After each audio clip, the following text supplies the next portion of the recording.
Good afternoon and welcome to Fish House Nation Live and Catch Cover, Fish House Nation podcast. Weather is starting to turn around and we're starting to get some cold temperatures. Had some frost in the grass this morning.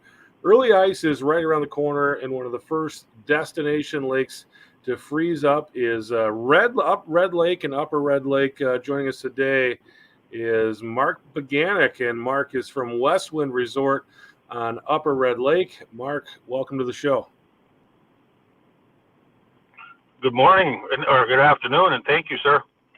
Yeah, it just turned lunch, so hopefully the audience is kicking back with a little sandwich. Mark, it looks like you've been doing some bird hunting based on what I see in your truck right now. What's been going on up in your neck of the woods? We've had a beautiful fall. We had that hot summer, so our fishing was kind of shut off pretty fast in the middle of June, end of June, and that hot, smoky weather was almost like we were on another planet. But now this fall we come into a gorgeous fall, great weather, and of course I like upland game hunting. I just got back from South Dakota pheasant hunting with some friends, and of course my favorite bird to hunt also was rough grouse. And my dad always said rough grouse were put on this earth for little boys to shoot, and I still believe I'm a little boy at heart. Yeah, it never gets old chasing those grouse. It's late October, and I spent a lot of time online, and there's already been a lot of tongue-in-cheek posts on social media wondering if they're letting dualies out on Red Lake yet. But in all seriousness, what's your thoughts on when we'll be getting out on the ice up on Red Lake this year? Well, we had 19 this morning when I got up at the lake, and yesterday was 25. So the lakes this morning, she was pretty steamy. She's cooling off pretty fast, and I don't see any real above normal temperatures coming in the future. But every year I take pride in trying to be on Upper Red Lake the second week of deer hunting, and of course that's a week and a half away. Yeah, so it could be here sooner than you know it. And last year, COVID was really a big thing, and there was a lot of sporting events getting canceled, and really people had hunting and ice fishing and basically just outdoor sports was what they could do. And people headed up to Red Lake in droves last year. I mean, it was really kind of insane, some of the photos that I saw with the people going up there. What do you guys expect for crowds this season here in 2021, 2022 ice season? Well, obviously last year you're correct. It was everybody got on the lake. We put record amounts of people through Westwind, especially early ice. I think I opened up the bait shop on the Tuesday before Thanksgiving, and which is kind of early, but we broke records 11 days in a row at Westwind, I think, in sales. Just it was every day got more and more and more and more. I just didn't think the lake could take all those people. And finally the owner, Tim Waldo, goes, we didn't break our record the 12th day, but we were close. And I said, well, how close? He said, you missed it by $3. So I said, well, here's 4. We'll break it 12 days in a row. But I look for the same this winter, where people are, being able to work from home. These fish houses are obviously your living room or your man cave on ice, and everybody just wants to get away and enjoy God's great outdoors, and I don't see it going. I mean, we ramped up even more this year at bait shop. We got way more selection at tackle, way more rod and reel combos. We sold more ice augers last year than we ever have. So obviously, and I'm an optimist. Obviously, I plan on a very busy season. So obviously, people to go up there, there's a reason they're going up there, and that's for the fishing. What makes Upper Red Lake so spectacular when it comes to fishing? Well, obviously with such a shallow basin, we get ice early compared to most other lakes. And I've always, growing up here all my life, my dad always said Red Lake is like a dog dish, and the dog dish freezes early in the season. And another thing about that is these fish, we got abundant numbers again. It makes us all look like professional fishermen when you can put 40 to 70 to 100 walleyes on the ice a day. We really have a fishery. I consider the good old days, because believe me, I grew up in the good old days, we went through that crash where times were tough, and now we're back, I believe, in some of the strongest fisheries, in especially in the state of Minnesota. We really are quite a destination. So it's the good old days right now, Mark. What do you think went into that? I mean, why is it as good as it is right now? Kind of what has led to that? Well, obviously, I'm sure it's a combination of things. We got a great our DNR fisheries out of Bemidji. They are doing a fantastic job of monitoring the lake. They're working with the Red Lake Tribe. The Red Lake Tribe is absolutely holding up their end of the bargain and more. And so I just see a combination of a lot of things. We got great bait fish numbers in the lake.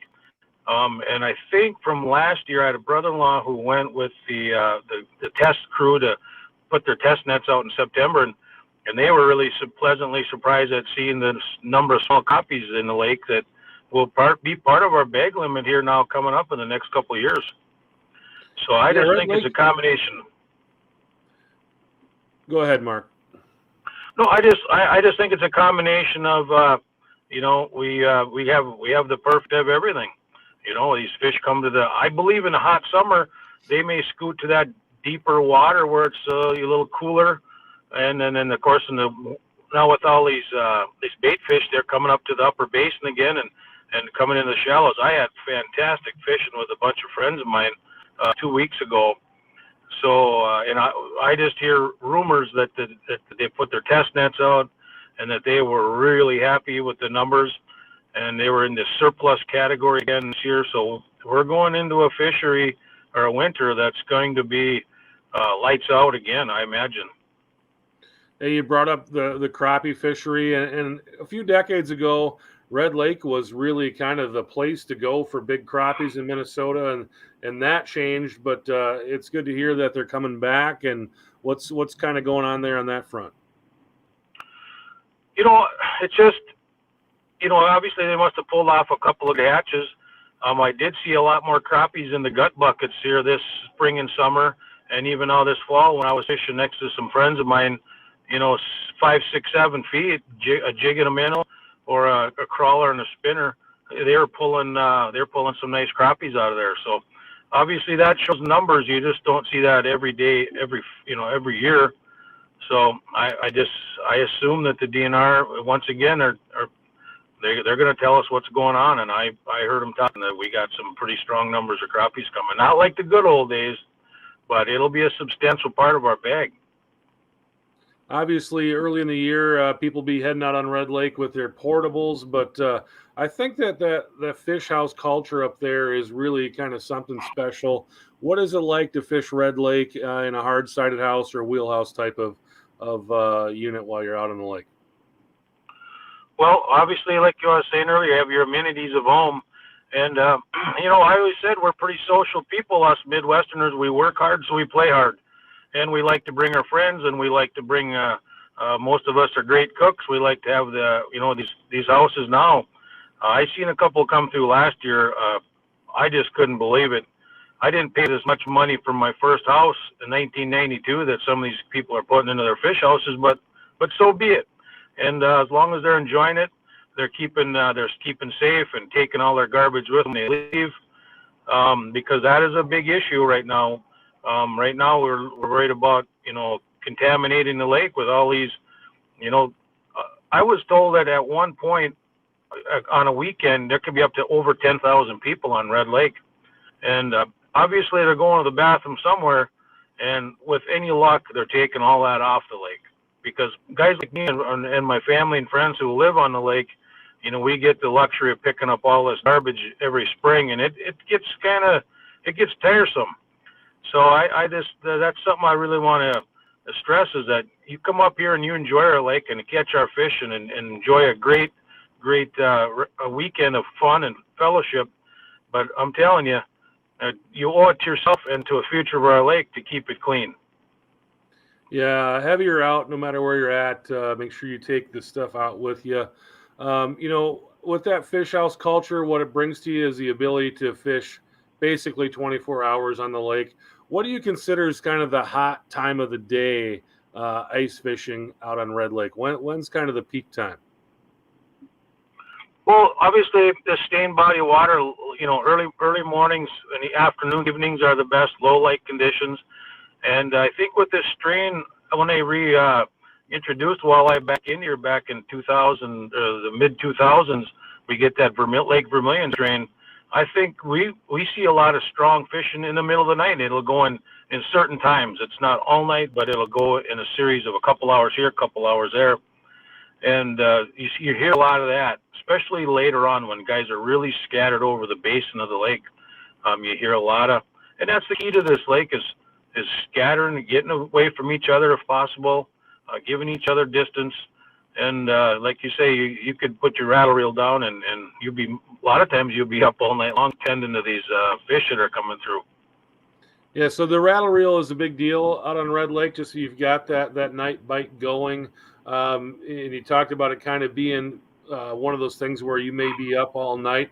What are guys using for fishing out there? I mean, what's kind of the hot lure and the hot bait, and what are they using as far as the dead stick and when they've got their rattle reels down? Well, it varies obviously day to day, month to month. Early ice, obviously, you can probably throw a kitchen sink at them and they would eat it. So real flashy spoons, heads of minnows with these spoons. Most people are with their two lines are getting using a nice spoon. Gold. I like gold. I like chrome blue is my favorite color. The head of a minnow under your electronics is what most people do, and then they'll have a dead stick.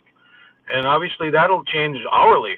You may attract them with your spoon, and they may look at it, but then they'll go over to, they don't want that something aggressive. They'll go over to your dead stick or even a plain hook. Colored hook has been real well. So yeah, you just have to change up. You always, of course, at Westwind Bait Shop we have lots to buy. So you come on and we'll put you on the right hot lure, but no, you got to change it up. Yeah, you guys got quite a bait shop up there. What are you hearing as far as the live bait situation this year? I know that's always a big deal, especially on the weekends, just people being able to find minnows. I have not heard much on that end. I have to honestly say I couldn't even lie to you and tell you.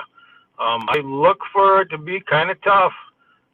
Obviously, we like to get rainbows right away early because they're a lively minnow and a little bit more colorful. But I really have not heard much on that front of it. All right, Mark, you talked about the lake being a dog dish. I mean, there's not a ton of structure out there. If someone's heading up there, what would you recommend to them as far as how do you find fish? I mean, a lot of times when you're fishing lakes that have a ton of structure, it's easy to find a kind of a spot that you think may be good. When you're fishing a big basin like that, how do you go about finding fish? Well, early ice obviously it's normally right off the first break, mostly because it's the safest ice and the thickest ice. We get open areas. I'm a deputy chief with the fire department here and the rescue team. So, early ice, we really got it. We monitor steady. We have a local friend who lives up here. He's a pilot. He's up flying every morning. We're usually getting our recon and intel from him. But, you got to just go off that first break. And normally, as the daylight gets later in longer in the day, then you can wander out deeper where the ice is safer. And just move. You just got to move. These fish are nomadic. All they're doing is chasing bait fish. And that's the key. And we talk about a dog dish, but, everybody knows that there's some structure out there. We got a couple of rock fingers that go out in front of, we call it Keller's Point or the birches and the popples. Or else we got that big rock way out deep, and then, of course, the sunken island. And that's right along the reservation boundary, about 10 miles from Westwind. But so yeah, you just got to move, and with electronics now, with Panoptics, their version, the guys drilling less holes, and they're finding fish, and of course, with social media and the way we can communicate, guys are putting each other on fish quicker, faster. So another thing that concerns a fishery like Red Lake, that we only have so many number of fish. We need to, if we're going to release them, we got to do it quickly, safely, and efficiently.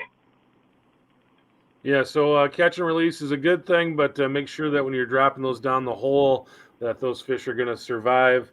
You talked a little bit about traveling there, Mark. I think when people especially our audience that's kind of wheelhouse driven, they want to know about road infrastructure. What is that road infrastructure like up on Upper Red Lake? Somebody comes up there with their wheelhouse, what are they going to find?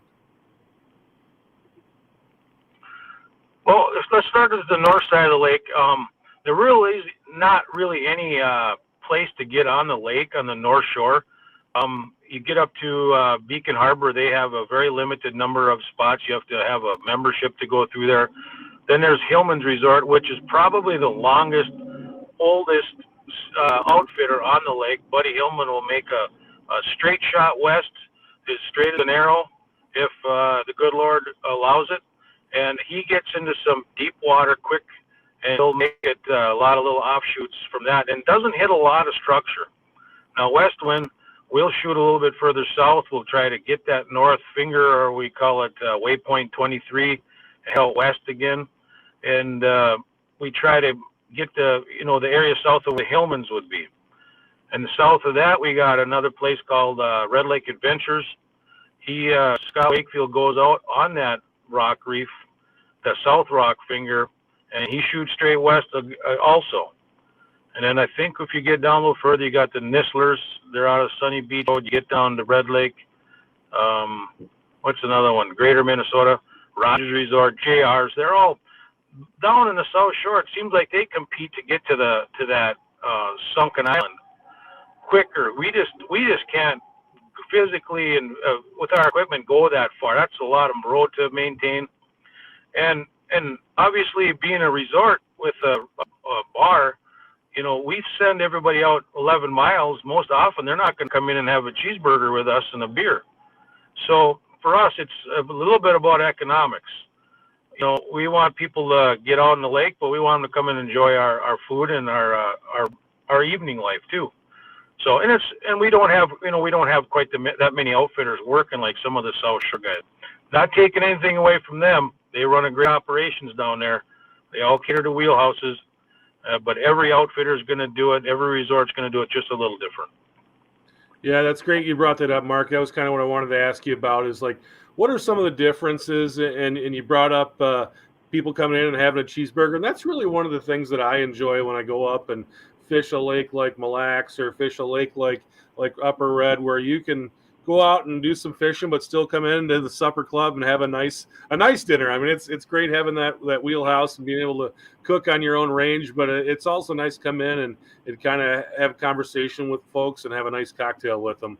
What are some things that people should kind of think about when they're deciding what resort they want to go out on? Obviously, you talked about a few factors there, but what are some things that they should be thinking about? Well, like you say, it depends on if you're bringing a whole family up or just your buddies from work. Obviously, it's going to be a little bit different. Obviously, at Westwind, we really cater to the family, and we enjoy that.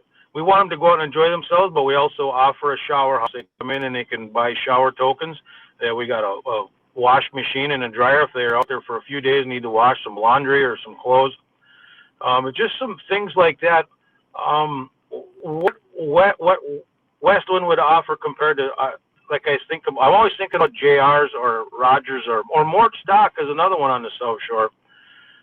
Scott Wakefield, one of the guys who like Adventures just south of us, he's a local fella. He bought Mort's Dock. And so now sounds like he's going to be offering more things too. And obviously all these guys are on social media.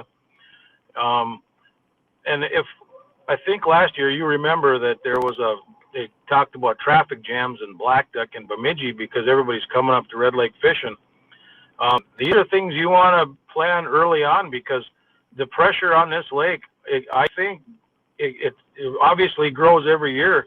And at some point, there's only so much room. And, when you come up here, we want you to come back. We want you to enjoy yourself safely. But like I said, there's a lot of pressure out there. So it's up to the person come up with his wheelhouse.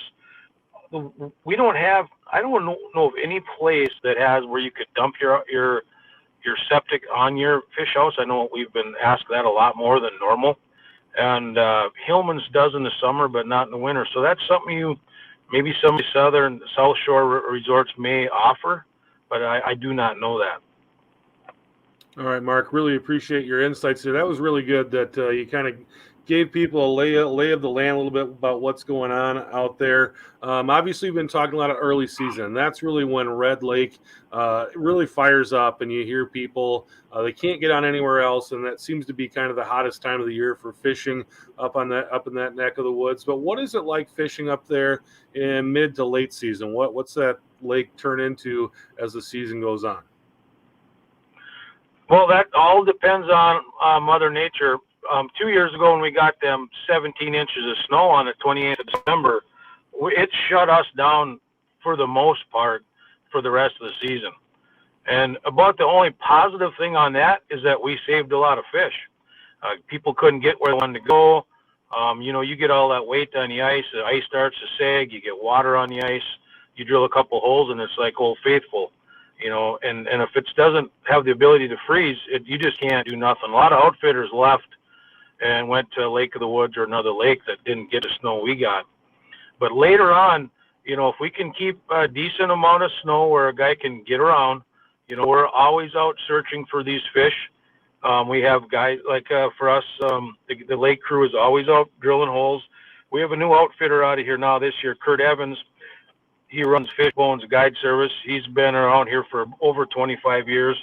He's one of our big guys who go out and he takes pride in finding fish and getting our houses to be moved out there.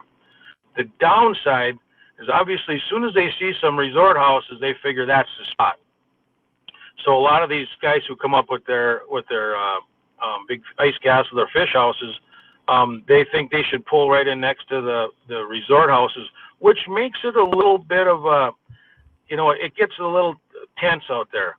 But the biggest thing about these fish is like I said before, they're nomadic. They're always moving. And I tell you, if I had $1 for every time somebody said, I got away from the crowd, I just went off by myself, and I had an absolute fantastic fishing trip. Nobody was bothering us. We didn't have to listen to other people hollering and hooting and cursing, and we kept it quiet, and we caught a lot of fish, and we enjoyed ourselves. And that's the biggest key on Red Lake, and that's all over the lake. You hear that from everybody. Yeah, that's great stuff. You brought up a few other times about the tribes, and I know that that's something that people need to be aware of when they go out to Upper Red, is that territory and kind of staying away from that area. Can you touch on that a little bit on just how people can make sure that they're not getting themselves in trouble there? Right. Yep.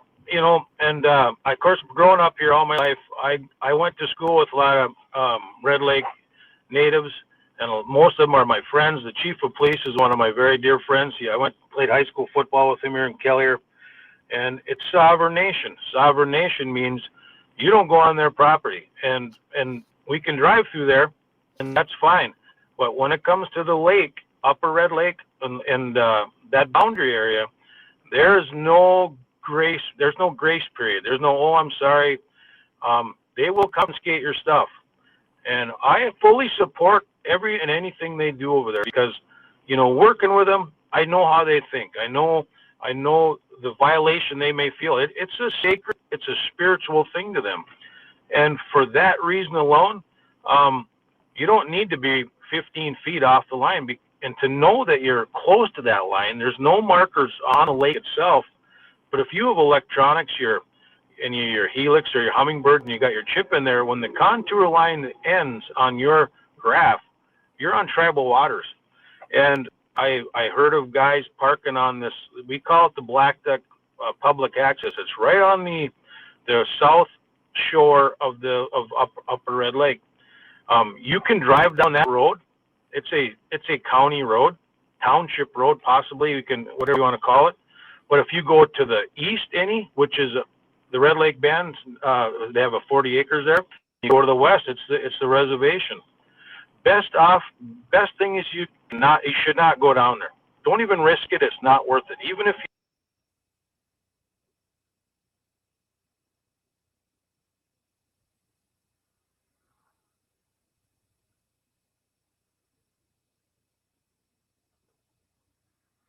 Yeah, it looks like we lost Mark, but good stuff there from Mark Bieganek, and I think you kind of got an idea of where he was coming from, and I think he gave us some pretty good stuff as far as what to do out there and where to catch fish and how to catch them. And if you guys are looking for more information on Mark and what he's got going on there, he runs the bait shop there throughout the winter, and their website is westwindwaskish.com, and that's WASKISH. Looks like Mark is coming back here. Let's see if we can bring him back up. Mark, can you hear me? Yeah, I don't know what happened. It's like the whole world must have satellite go by or something. No, I'm sorry. No, so we're just essentially talking about the Red Lake tribe in the boundary area, and it's just like I say, you got to be safe. You got to respect them, because if you don't, if you're gonna be mean to them and disrespectful to them, I'm quite sure they'll make it really miserable for you. So just stay away. So just stay away. Mark, again, I was just kind of wrapping things up here. We really appreciate your time coming on and chatting with us about Upper Red Lake. Was there something that I didn't ask you that you wanted to talk about that you felt was important today? Not really. No, I enjoyed talking to you, and I'm looking forward to a busy ice fishing season and putting some walleyes. That's my favorite fishing is ice fishing. That's my favorite. Ice fish in a small little hard house. I'm always moving, and for me, it's peaceful. And no, I want everybody to come up here, and all our local resorts. Every one of them has something to offer. I believe Westwind has something a little bit better to offer than all of them because the owners of this resort are here 24 hours a day, 365 days a year. They're school board members. They're firefighters. They've been here all their life, and I believe they have the ability to, just give that little bit more. So that's about it. Yeah, we appreciate you coming on again. That website is westwindwaskish.com. That's how you can reach the folks at Westwind Resort. And we're going to be having a couple other guys on from Upper Red, and we'll have some more shows coming up here from Mille Lacs and Lake of the Woods and all your favorite lakes. We're going to be talking destination lakes all season long. Mark Bieganek, really appreciate you coming on, and have a great season. You as well. Thank you, sir.